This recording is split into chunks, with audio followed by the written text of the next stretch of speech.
សួស្តីអ្នកទាំងអស់គ្នាត្រឡប់មកវិញជាមួយខ្ញុំបាទជីងចាំហ្គេមមីងម្ដងទៀតអ្នកគ្នាបាទនៅក្នុងថ្ងៃនេះដែរគឺខ្ញុំមកលេង server Galaxy SMP ម្ដងទៀតអ្នកគ្នាបាទនៅក្នុង map A ដែលមានឈ្មោះថា Galaxy Eco នោះអ្នកគ្នាបាទហើយអ្នកគ្នាសូមធ្វើការមើលវីដេអូនេះឲ្យដល់ចប់ទៅអ្នកទាំងអស់គ្នានឹងទទួលបានគិតតែខ្ញុំកំពុងតែកាន់ដីអ្នកគ្នាបាទហើយសូមអ្នកទាំងអស់គ្នាកុំភ្លេចជួយចុច Subscribe ឲ្យខ្ញុំម្នាក់មួយផងដើម្បីឲ្យខ្ញុំមានវីដេអូកាន់តែច្រើនអ្នកគ្នាបាទហើយបើអ្នកទាំងអស់គ្នាចង់ចូលលេងឯ IP server គឺខ្ញុំដាក់នៅខាងក្រោមអ្នកគ្នាបាទតោះឥឡូវយើងធ្វើការចូលទៅវីដេអូតែម្ដងទៅអ្នកគ្នាបាទហើយអ្នកគ្នាពេលអ្នកគ្នាចូលមកដល់អ្នកគ្នានឹងធ្វើអ្នកគ្នានឹងនៅកន្លែងនេះអ្នកគ្នាបាទកន្លែងនេះខ្ញុំពោលឈរនោះហើយអ្នកគ្នាឃើញ NPC ចំនួន5នេះអ្នកគ្នាបាទនេះអ្នកគ្នាអាចចុចទៅដើម្បីបានឲ្យធីមដំបងនេះចូលលេងហើយអ្នកគ្នាចុចកណ្ដាលមកអ្នកគ្នាបាទដើម្បីទៅយក kit អ្នកគ្នាបាទខ្ញុំនឹងចែក kit អ្នកគ្នាបាទដោយសារវីដេអូមុនខ្ញុំគេរ៉ាផ្ទះខ្ញុំបាត់ហើយឥឡូវខ្ញុំបានធ្វើផ្ទះថ្មីហើយចង់ខ្ញុំរៀបចំឲ្យបានហើយអស់ហើយអ្នកគ្នាបាទឥឡូវយើងTP មកដល់នេះហើយអ្នកគ្នាកូអូឌីណេតខ្ញុំដាក់នៅលើអេក្រង់នេះបាទអាចមើលបានអេកូអូឌីណេតពណ៌ប៊ីតងហ្នឹងគឺជាកូអូឌីណេតដែលអ្នកគ្នាត្រូវដើរមកតហើយខ្ញុំថែម PX គុណ3ឲ្យ2អ្នកនេះបាទហើយបើអ្នកទាំងអស់គ្នាចង់ចូលលេងហើយចូល Discord ខាងចូលក្នុង description បាន IP នេះបាទហើយអ្នកគ្នាអាចចូល Discord និយាយគ្នាមួយខ្ញុំបានពេលល្ងាចខ្ញុំចូលអ្នកនេះបាទ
អូអ្នកគ្នាឥឡូវធ្វើការដើរស្រោមព្រេងទៅមើលទេសភាពក្នុងព្រៃកោងកាងរបស់ប្លាស៊ីនេះឥ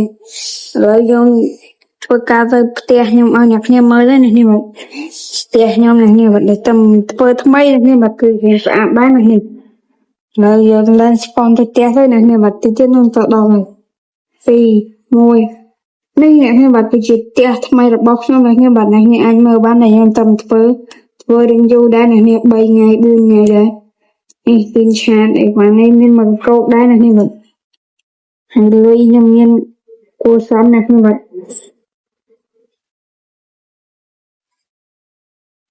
ហើយយើងបើក shop ទិញអីទិញ sugar pop គេមកតា sugar pop នេះទិញ sugar pop មួយ steakយក16 klik 3M យ៉ាងនេះយើងដាក់ទៅដើម្បីទុកដាក់ item នេះសារផ្ទះខ្ញុំខ្វះ item ច្រើនពេកនេះក៏ដាក់ខ្ញុំទិញ sugar pop ដាក់តាមខ្លួនគេយកតាមខ្លួននេះហ្នឹងហើយអ្នកនេះអាចមកហៅតាមនឹងបានអ្នកនេះបាទឥឡូវខ្ញុំសុំដាក់បទចម្រៀងហើយអ្នកនេះបាទ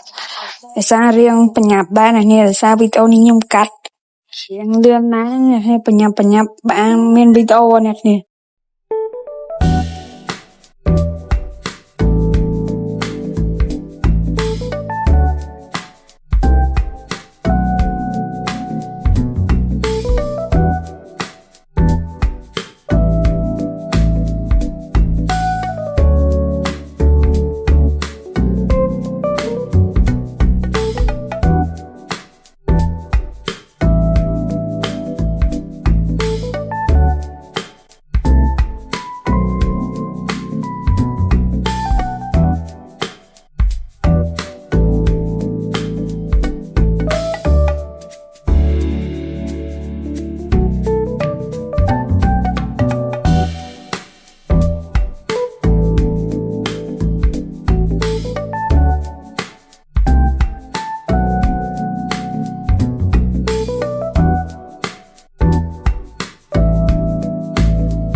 ហ្នឹងហើយអ្នកនាងអរគុណអ្នកនាងសម្រាប់ការតាមដានមើលវីដេអូនេះពីដើមដល់ចប់អ្នកនាងបាទហើយអ្នកនាងកុំភ្លេចចូលចុច Subscribe like ម្នាក់មួយផងអ្នកនាងបាទហើយកុំភ្លេចចូលរួមលេង